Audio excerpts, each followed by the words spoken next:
Hey guys, welcome back to Talkin Tricks. My name is Adam Siddiqui. I'm your host for today.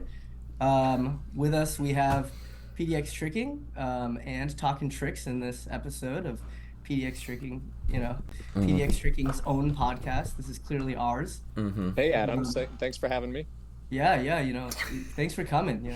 Me, Frank, Bryce, Jason, we've all been talking about this for a while. Yeah, You know, he's actually acquiring us. There's been a corporate takeover of Talking No, Tricks. yeah, So who's no, I keeping need him. it's like It's 20 very bucks. lucrative. it's like 20 is a steal. Oh Oh man, man. But but hey, it's good to see you guys. yeah, Yeah, thanks for having us, guys. Thanks for having us. of course. Well, thank you for having us. I don't know what you're talking about. But no, it's good to have you guys on. Once again, Rose City Gathering, PDX crew, goated as always. So, yeah. Thank you, man. We've been meaning to do this for a while. Like the gathering was back in like the middle of July, end of July, and I haven't seen you guys since. So I'm glad like lives are getting back to normal and doing stuff. And this is like kind of a late due podcast. It's good to see you guys. Yeah. It's good to see Still, you too, man. Good to Thanks see you for too. coming back on for the check-in and the post-gathering kind of. How are we gonna call that? Post-gathering. refresher. The, Here we the, go. the wrap Yeah. up. The Retrospective. Um, yeah. Rose City Gathering. But no, it's That still makes me feel so old.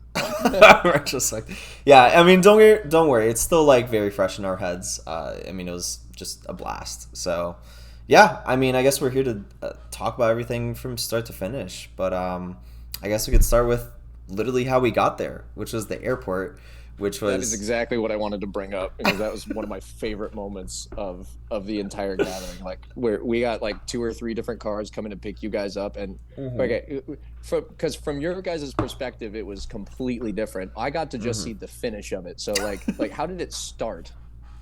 well, So I had like an early flight. I had the earliest of the flights. I was supposed to be there, getting there around the same time as the others, but I actually ran into like delays, and my delays were gonna put me back, so I wouldn't be getting there until Saturday morning, or I'm Right. sorry, Friday morning, and I was like supremely disappointed that I'd be missing out on gathering activities, um, but the delays ended up working out in our favor because Bryce also got delayed. And I'll let Yes. Bryce take As- over from here. As Jason is telling me about the sad times ahead of his potential delays and the fact that we might not get to see him that night, it is like thunderstorming crazy outside of Tampa Oh Airport. no. Yeah, exactly. I am like staring at myself being in the exact same situation, potentially. So I get pushed back. My first delay was for like 30 minutes, and I'm thinking like, oh gosh, Here we it's gonna go. Yeah. yeah, we're all just gonna get sidelined for like a day or two. But no, the margin was tight. My layover for the next flight was only like an hour and a half. So with that 30 minutes, I had, or excuse me, it ended up being an hour. So I ended up with only 30 minutes in between. So it was like it's really tight. One more delay, and I'm not making it onto my next flight. But it didn't end up happening. No extra delay. I get off my next flight and I text Jason super excitedly to let him know that things seem to be proceeding because it seems like I'm Things are going better now. exactly I'm gonna be able to make it to the next one, and I'm hoping that he's gonna be able to send me a response saying something along the lines that he's doing the same. And Right, then because I we've like given up on being on time. Now it's just by the Exactly. whim of the flights. Yeah. somehow we're gonna be able to make it there tonight. And then I Right. look up, and Jason is standing right in front of me.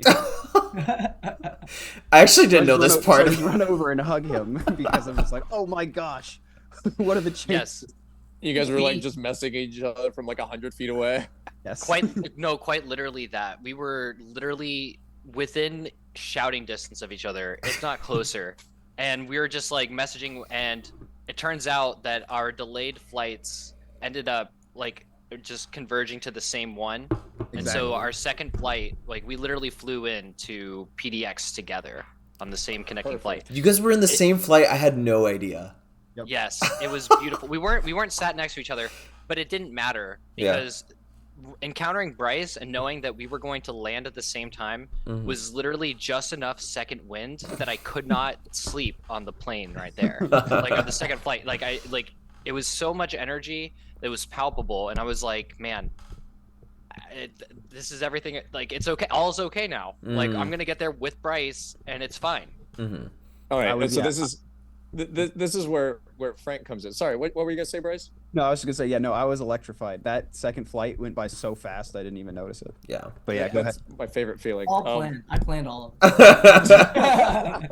Well, and so pulling the strings in the background, pulling delays, playing God, and creating thunderstorms in Tampa. I expect nothing less from you, Adam. I just had to have a butterfly in Hawaii, and it really worked. Yeah. But cut to where I'm picking up Frank and Kieran. Yeah. And they're getting in the car, and we're at the airport, and I think I texted you guys. Honestly, okay, here's the thing: I'm so brain empty when I'm traveling. I'm like la di da di da. I couldn't even tell you if there's a delay or not, honestly, because I'm just like I'm just gonna get on the plane when I get on the plane. I see the group chats, and I know when these boys land, but I'm also shitty at like responding, so I don't even think they knew that like I was there. But I was like, I'm gonna meet up with Jason and Bryson. I know they're here, and I was like trying to tell Eric, I'm like, hey, like I think like maybe we could ride with like Bryce or Jason or whatever. And I remember that conversation because at that moment we started looking around, and maybe like 200 or 300 feet down the Concorde is just two people that look kind of like you guys. We're like, oh, that kind of looks like Bryce and Jason. We all stared and laughed for a second. We're like, no, that is Bryce and Jason. And Frank just jumps out of the car and sprints down the boardwalk, which is probably not a good look, like full on sprinting through the airport. Like it's really not good. And then I watched all three of you run into each other and jump around in a circle and like hold each other. That's the first time you guys have been in person together. Second time. This is the second time ever, right? Yeah, and the first time in a while, yeah, since essentially gathering. I'm so glad I got to witness that moment. It was pure joy. It was like watching.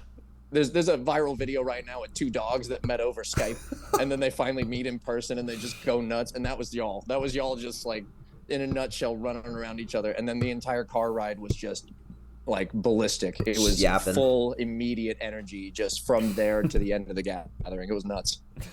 Yeah. Yes, we absolutely got our third win by reconnecting and at the PDX airport. It was as if magic had happened and we had all of our dreams came true. Everything ended up working out perfectly. We got there Thursday night despite all of the delays, everything that could have gone wrong, everything that did go wrong.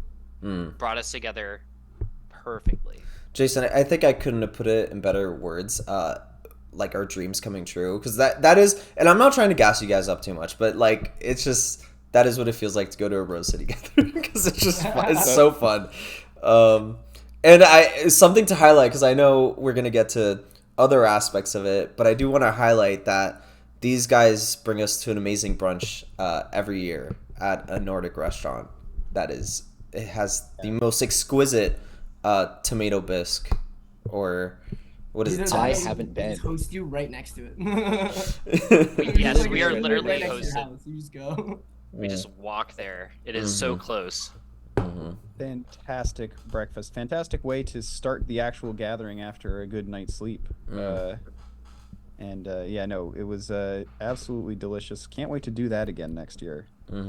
Exactly. Yeah, I hope we get that same Airbnb too, because I like that pool table. And, dude. I like that there was enough space for everybody. The only thing it was missing was a hot tub. We can find one with a hot tub. I might switch that one over, or a sauna. Ooh. Oh yeah, I think I smoked Eric at pool. I don't really remember. Okay, if you want to know the actual story, it was Eric was winning the whole time, and then I think he sank the 8-ball. He sank the 8-ball. That's how I win against Eric every single time. All right. He's very unlucky on the 8-ball. You mean talented? Sure. Talented until the last ball. Consistent. Oh yeah. Yes. Yeah. Consistent. But yeah, that Airbnb was dope. I like that whole thing, and the fact that we actually were so close to the gym made me really happy. It's possible that we might be able to get not only the same one but something even closer, which would be really nice. But then you guys could just walk to the event, which would be even crazier. Nice. But yeah, during the event, what do you guys think of Friday?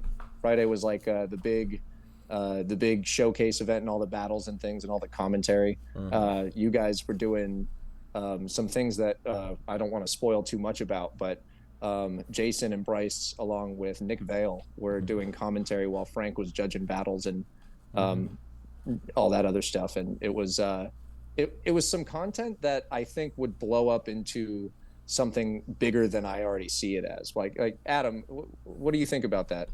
Oh, well, I'm working on the commentary right now. The commentary videos, those are actually really fun. I think in general, it's really hard to get live commentary. Like I think Vertigo like had it this year. They had like Neil Toussaint doing it. And Malik, I think, yeah.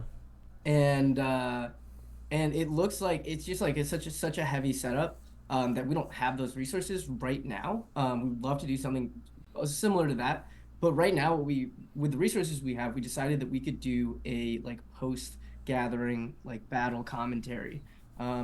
So we're putting that together right now, and it looks really fun. You guys did a really awesome job commentating, and you know it does make for some very fun content. Yeah, the content's really wild. What was that like? It was honestly a ton of fun to do. Like I think Bryce and I were also like really feeling ourselves. We were, we even like improvised and we did some like post battle interviews with some of the contestants as well. And it was we kind of just let the energy of the battles take over, and we we leaned into the hype that was happening. Yeah, that's cool. I think the interviews were y'all's idea too, because we didn't have time to organize anything. I think I remember watching either you or Bryce or Nick just randomly grab people and be like, "Hey, we're interviewing you. Get over here." Yeah, I watched some of those interviews too. They're awesome. You guys like on the fly. You basically just did a post game interview and gave me some very very good things to work with. It's just like I can like. I've like started like melding in those interviews to like the actual battles. So like a round will come and then they'll talk about that round in their interview. And it's fun to watch them panic for the first couple moments. They're like, I've never been interviewed like this before. And then you guys yanked Ethan over, and you guys were just buddy the whole time, and it was like the kind of interview you want to see. It's like watching Joe Rogan interview someone he's known for like 20 years or something like that. It was really good. It's just because Ethan has charisma 20. That's all. Not 20s all day. Absolutely.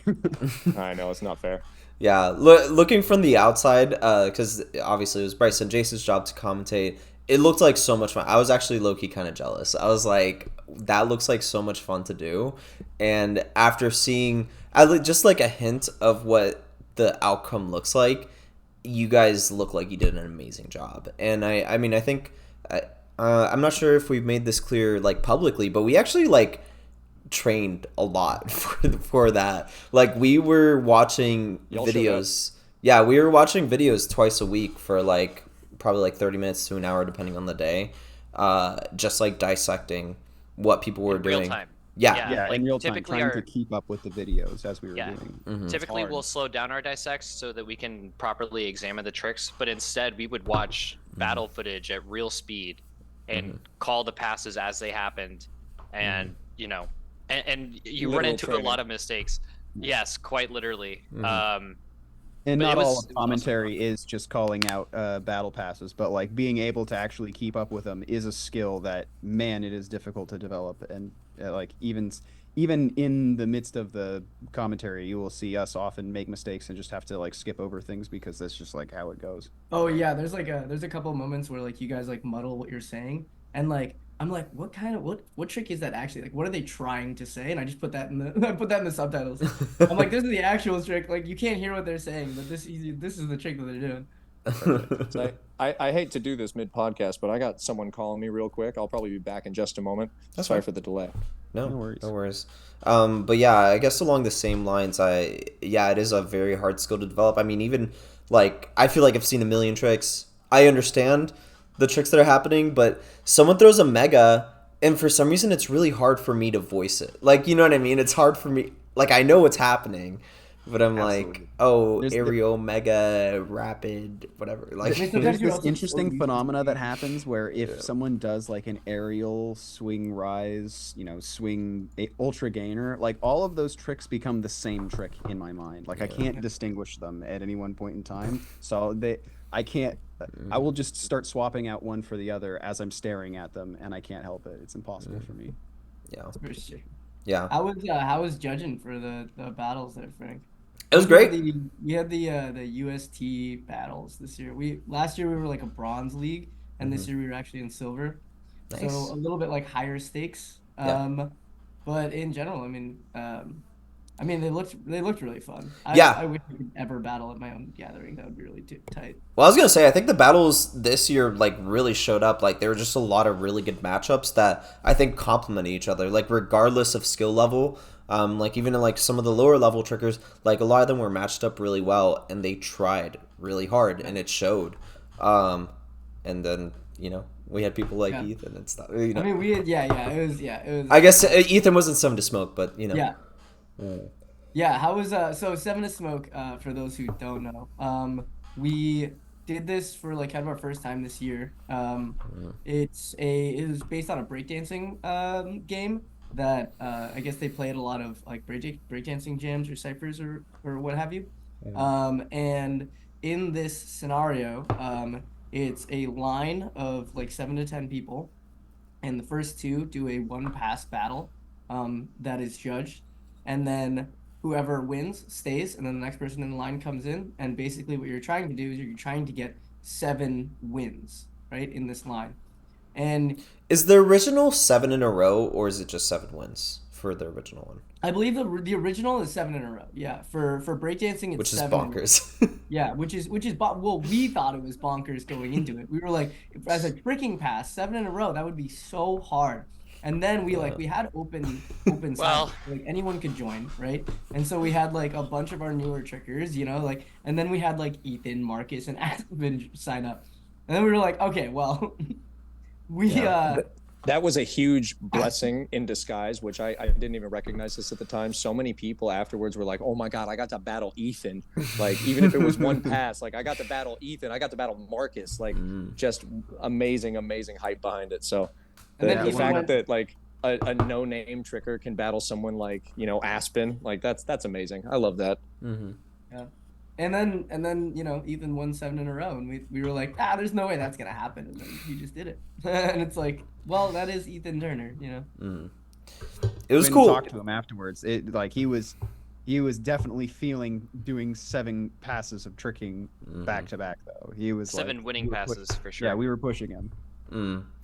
Yeah, but I mean, watching it was amazing. I think I heard someone describe it as like seeing someone do like a boss battle, like in a video game, and it was just like a gauntlet, like I said I looked at it and said, yeah, it's kind of like a raid boss, basically. You just took all of the lower level trickers and just tried to throw as many of them as possible at Ethan until he just couldn't take it anymore. And so yeah, new idea for battles. If you've just got a bunch of people who you can't otherwise skill match, yeah, try to take them down. The bigger they are, the harder they fall.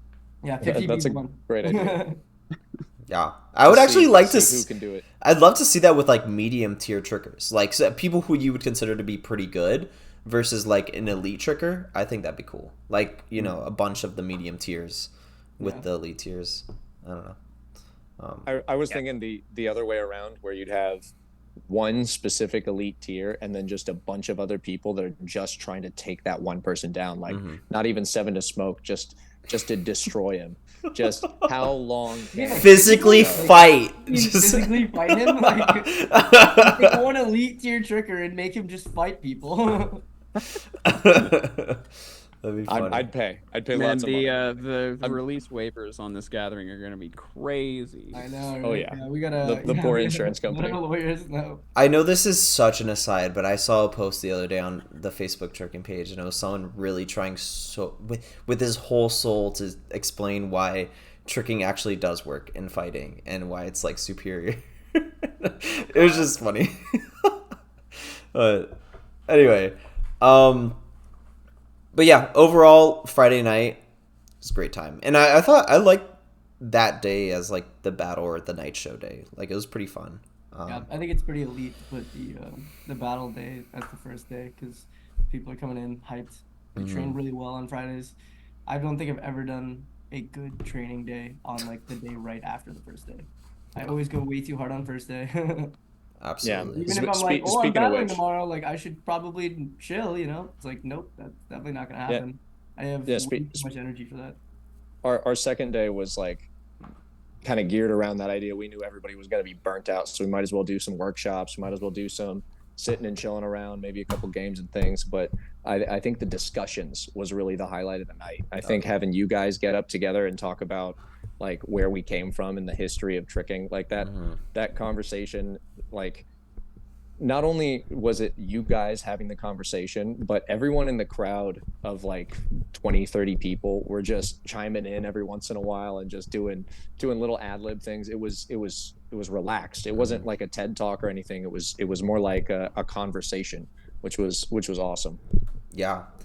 I guess, boys, we calculated the specific number of hours that we spent like talking that day. I don't remember exactly what it is, but it was something like 5 or 6 hours or something like of just us talking to the crowd. It all flew by. Oh yeah, so much fun the whole time. Yeah, when you accounted for like seminars as well as the discussions, yes, it was quite the time investment. Sorry to cut you off there, Bryce. Yeah, but I just wanted to express it wasn't all.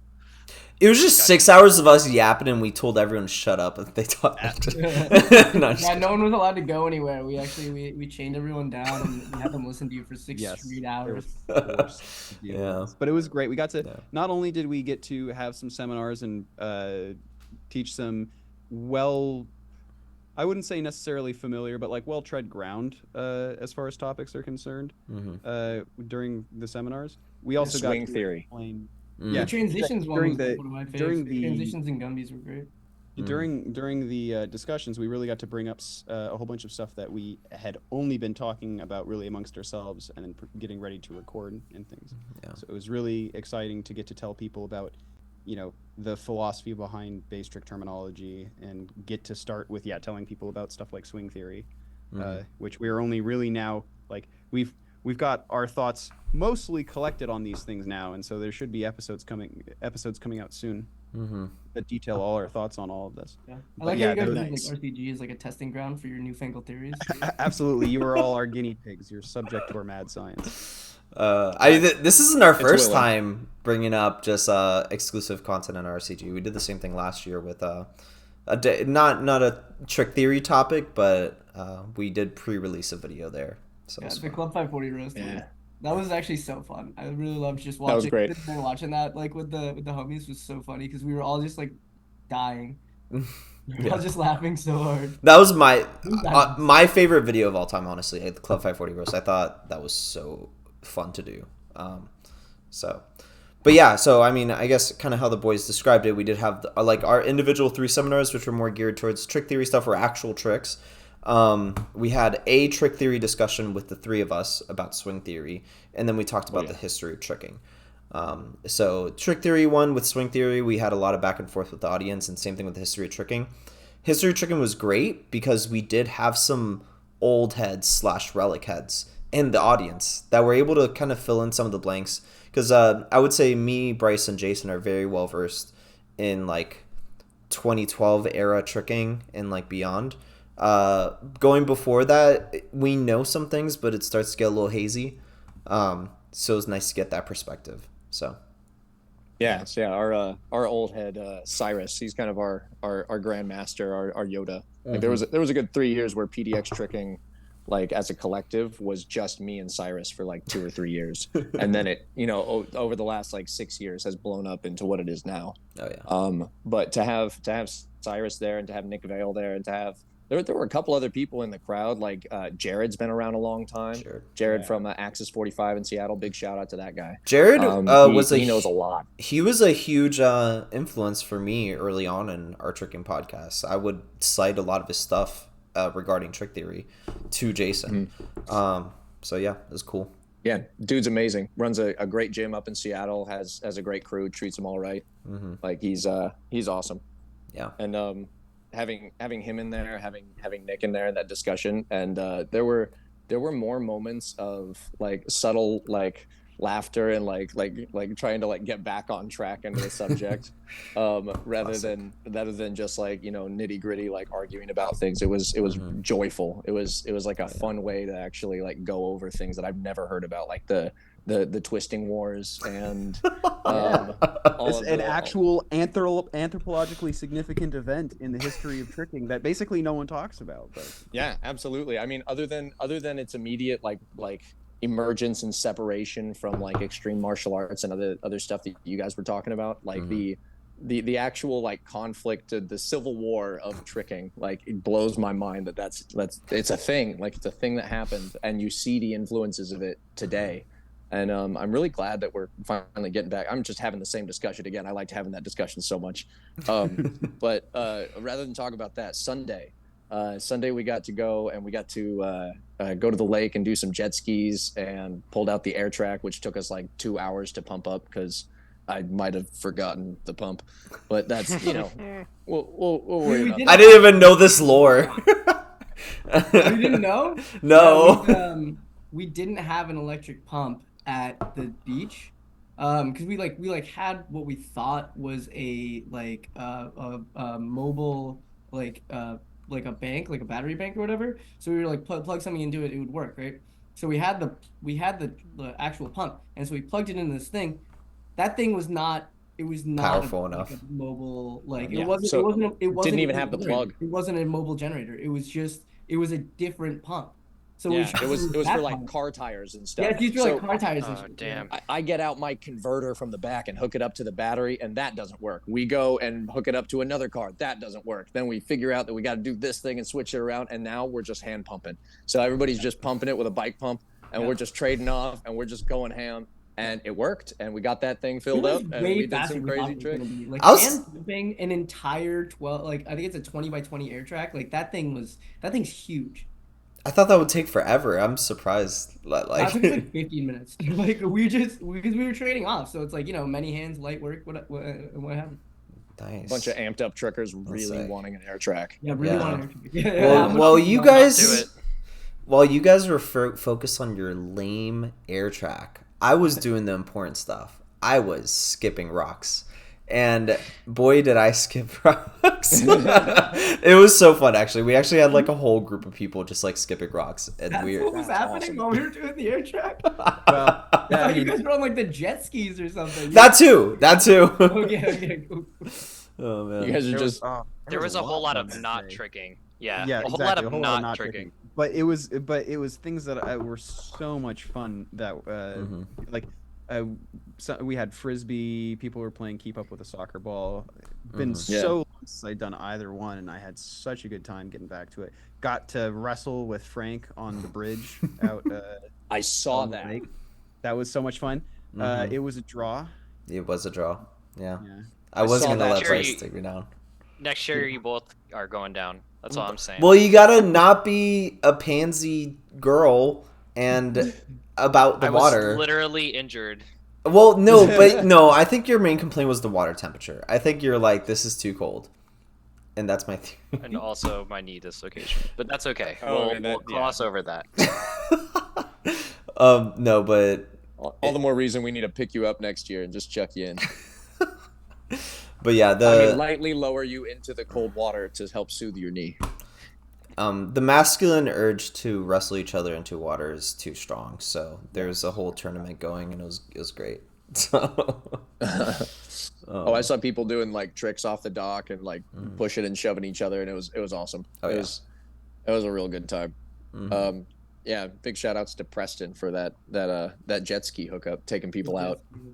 Yeah, I don't think we have it anymore. I think they sold the jet skis now. So. Damn. Oh yeah.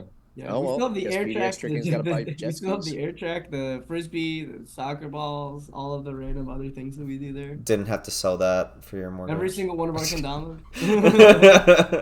Nice. But no.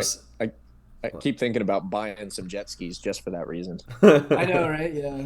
It is a beautiful lake. I don't know what's the lake even called. I don't know. It's called Henry Hagg Lake. Okay, yeah, but the nature in Portland is just gorgeous. I love the pine trees there. Just plus the Pokemon Go trail near there is pretty good. Is that literally what it's called?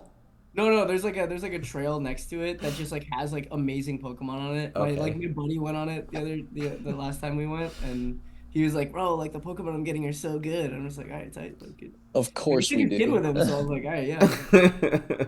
I just Of wouldn't course have been Portland has a surprised. Pokemon Go trail. Yeah, I just wouldn't have been surprised if they named it. Portland's weird, dude. I don't know. Yeah, I mean, so like, like, it was it's an old trail that like they just put a bunch of Pokemon on, I guess, like Nice. the Game Freak or whatever. So Nice.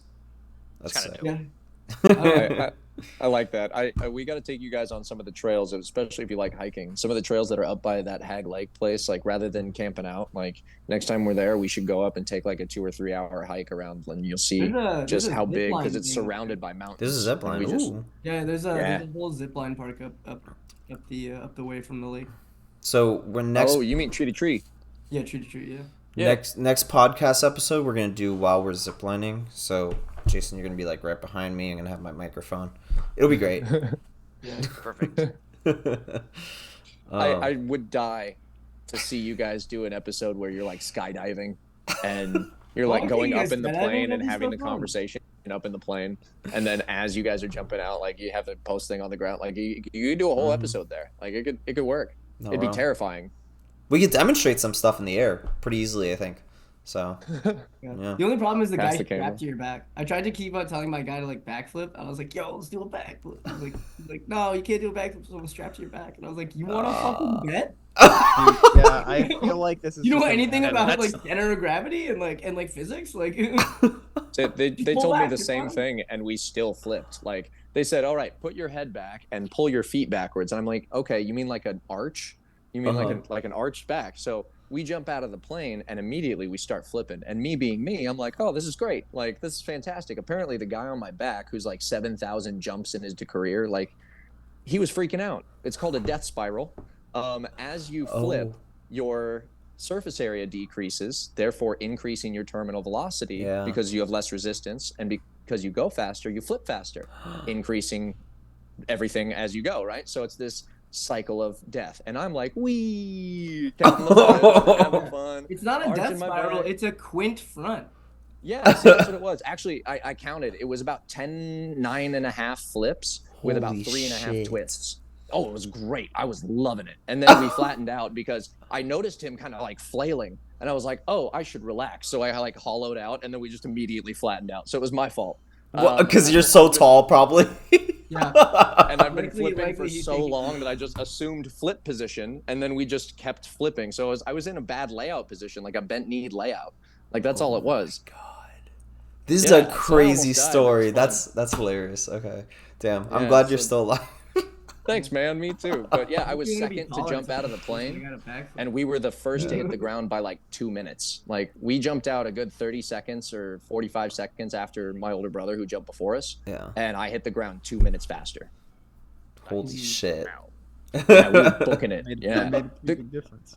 yeah. The coolest thing is you can't hear yourself scream. Like you yell and then the sound goes this way. And it never reaches your ear. Yeah. Yeah, you probably don't anyway. get faster than the speed of sound though. So, but that's it'd be cool though. And then you. No, I really was trying to wouldn't. like turn sideways and yell into my ear. It just wouldn't work. Interesting. Okay. Yeah. But But anyway, back to to RCG. Yeah, back to RCG. Jeez. I mean, I think we talked about almost everything, right? We kind of Just like. The only about. thing really left to talk about is the fact that there's going to be more of them, right? Yeah, That's not yeah. the last Next year RCG. we will be doing an RCG 4. We're still figuring out scheduling for it. We do Yeah. want to do. We were thinking about we're playing around with the idea of changing it to a different time during the summer, but it's definitely still during the summer because you know that lake day is pretty legendary among people people who've been. Also, Well, no I guess- offense, but I don't want to go to Portland in the winter. No, That's- dude, I don't either, man. That's why this winter we're going to Amsterdam. Hey, if you guys want to good hang segue. out, talk to us about tricking, the future of tricking, Come to Hook. ethics in tricking. I'd love to talk about ethics all the time. So if you ever want to talk to me about the ethics of tricking and different things that we're doing in tricking, I'm more than happy to talk to you about that. We will both be at Hooked this year. So if you see these two to four just weird dudes just hanging around doing just being generally dumb, definitely hit us up. Nice. That's accurate. That's an accurate description of how we are at most gatherings. We just gotta find a corner, and then we're like, okay, that's good enough for us. I think that's like all trickers though. But okay, so I'm there's glad we fit in. Yeah. But yeah, so there's gonna be RCG4. You said there's gonna be a Thanksgiving gathering. Yeah, there is gonna be a Thanksgiving gathering this year. We're planning it for, I believe, the week after or before Thanksgiving. Give me a second. So I believe it's I think it's 2 weeks 16th. before. The 16th. Yeah. Yeah. So the Saturday, November 16th, we'll be doing a little Thanksgiving gathering, and it's like a little mini kind of almost like Seattle's Not a Gathering, which was a fantastic Not a Gathering. But it's a 1-day event where we start at like 4 o'clock, and then we go until like midnight. So it's just go in and trick, and there'll probably be some games and competitions. We might do some battles and things like that. But we might do other than workshops. We might do workshops too. We want to do a lot of like the community, teaching the community, because we have a lot of people who just know how to do things really well. And then other people, like, consistently at our sessions, you'll see like someone do something like that they're pretty known for. Like Ed does a beautiful like B twist shuriken. And so literally one day I was like, hey man, you just teach me that, and I learned it in like a day, and I was like, man, what if we just did this for each other? Like, what if we just like did that? Like, just get some people to do 30-minute workshops on the thing that they know how to do the best. And that way the whole community will get a little bit better. The next phase, once we've got a whole bunch of different scholars of different tricks to have recorded their information on various tricks, I would like to see a debate amongst scholars of specific tricks on the best way to go about doing things, because there's lots of differing opinions. I'd like to see the arguments presented. I like that. Jubilee will have one up. Love that. And then other than Thanksgiving. Yeah, after Thanksgiving in the spring, we will have our competition, our kind of formed competition, where it's not like battles. It's more like an actual like competition of technique and prowess in tricking. It's called Earth Day Invitational. We usually have that in the spring, so it's usually around Earth Day, which is in the 20s of April, so like April 22nd or something. So we usually have it the weekend after, because obviously some of us want to go to Trick Different. So we chose Earth Day the weekend after. Nice. Yeah, we chose Earth Day arbitrarily. Yes, it's very Portland, and yes, it's very like we support Earth Day and all that stuff, but it's more like it's near Earth Day. That's good enough. Like if it was near President's Day, I don't know about it'd be you, a but President's man, Day I love gathering. the Earth, bro. I'm all about recycling and shit. So like, I chose Earth Day because Earth is important, bro. Like, Well, I agree, Talkin and Tricks does not I support agree. the Earth. I just want to say. Actually, Talking Tricks is actually in favor Chinese of Mars. New Year. Go Mars. you guys are trying to get the light rail on Mars. You just want to get the train on the moon or whatever. You know? You guys Make podcast as many goes on. holes in LA as possible. That's all I want. But no, I like this. we do support the Earth though here at Talking Tricks. I want to be clear. Oh yeah. Oh man. In the future, like one of the goals for PDX tricking in general is to become a nonprofit charity, and to be able to actually like give money to things on a regular basis and fund more things like Earth Day projects or more tricking events for other people. So all the things we do, like everything PDX tricking wise, just goes back into more events, more guests. Like literally these events will help fund having you guys at RCG4, which I'd like to formally invite you guys back to. If you are available during those dates, I would love to have all three of you back for the third time you guys have been in person together. Formally accepting right now. Oh, thank you. It'll be the fourth time because you guys can catch us at CFG in about a month from now. Yeah. But yeah, no, but it is October 10th. yeah. Oh, actually, that's sooner than I thought. Holy shit. Yeah. Like 2 weeks. It's like 3 weeks, 2-3 weeks. Yeah. Yeah. Shout outs to Andrew as well. Oh yeah, big shout out Andrew. Yeah, he came to RCG as well. He helped out. He was amazing. Bro, Andrew's everywhere, man. I've seen him at like most of the gatherings this year. That's Like, my student. I got him with the tricking. He's got his head right. He's got his head right. So it's your fault that he exists. Yes. But yeah, no. Thank you guys for being on. As always, we love your gathering. We love everything you guys stand for. So, and we appreciate the support. So, yeah, it's a very symbiotic relationship. So it's good. Yeah. Well, that's been our episode of Talking Tricks, guys. Thanks for coming by. Oh yeah, true. I'm doing the outro as well. Oh man, boys, do you have anything else said before we close it off? Just thanks again. Yeah. Yeah, no, thank you guys so much for inviting us out. Okay, cool. You can check their Instagram in the it's always link. a pleasure. Yep. You can check their Instagram in the link below, and our Patreon is also there. Check it out. And yeah, that's it. So catch you guys later. Thank you for watching.